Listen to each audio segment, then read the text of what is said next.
journey are over. We've left Egypt.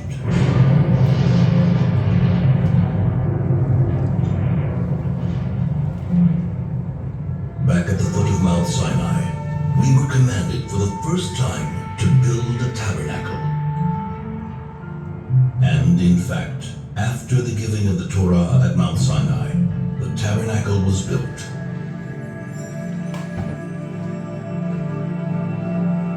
The tabernacle is a portable, temporary temple. But for 39 years, it accompanied us in our wanderings through the desert, taken apart and reassembled again and again. After entering the Holy Land, Joshua established the tabernacle in Shiloh. The Shiloh tabernacle is built of a stone foundation and wooden beams, and covered by layers of fabric, a combination symbolizing the transition from a temporary tabernacle to a more permanent one.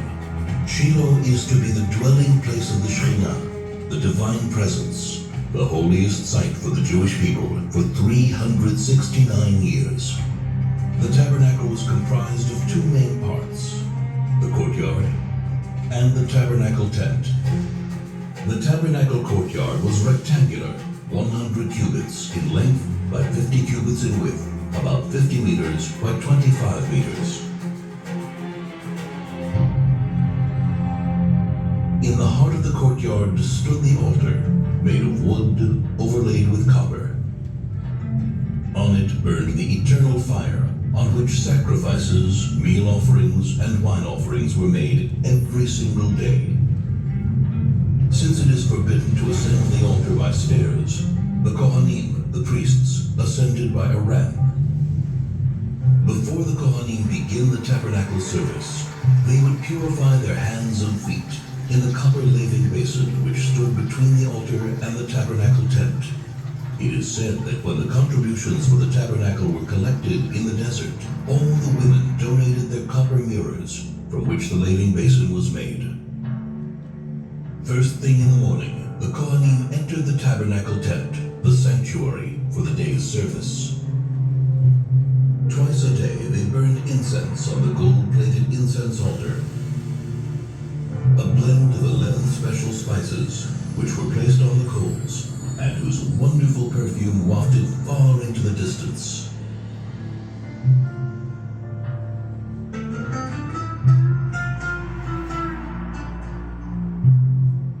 Once a week, 12 special loaves of bread were placed on the golden table, which stood at the north end of the sanctuary.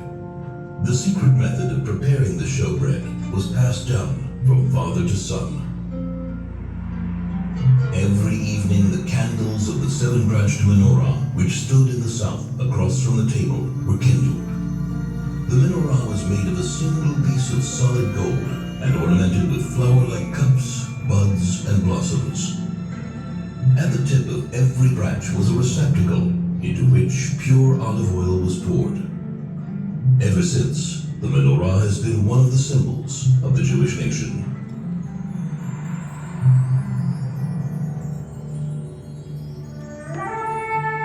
Only once a year, on Yom Kippur, the Kohen Gadol, the high priest, entered the Holy of Holies.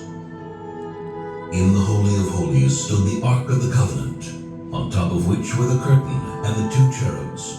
The cherubs were in the form of two angels, facing each other, with wings outstretched over the Ark. Inside the Ark were the tablets of the covenant, the first tablets, which were broken by Moses, and the second, unbroken tablets. The tablets and the broken tablets lie inside the Ark. This is the place from which God's voice is heard. And I will speak to you from above the Ark cover, between the two cherubs, which are above the Ark of the Covenant. The tabernacle is a place of meeting, where man meets himself, where man meets his brothers and his people, where man meets his Creator. There is much more to it than meets the eye. The clues and secrets hidden in every part of the tabernacle and its vessels are many and lofty. For 369 years, the tabernacle dwelt in Shiloh until the city was destroyed by the Philistines. It then wandered until Solomon built the temple in Jerusalem. But to this very day it is said, if you stand where the tabernacle stood and take a deep, deep breath, you can smell, if only for a moment, the scent of the incense which still suffuses the walls.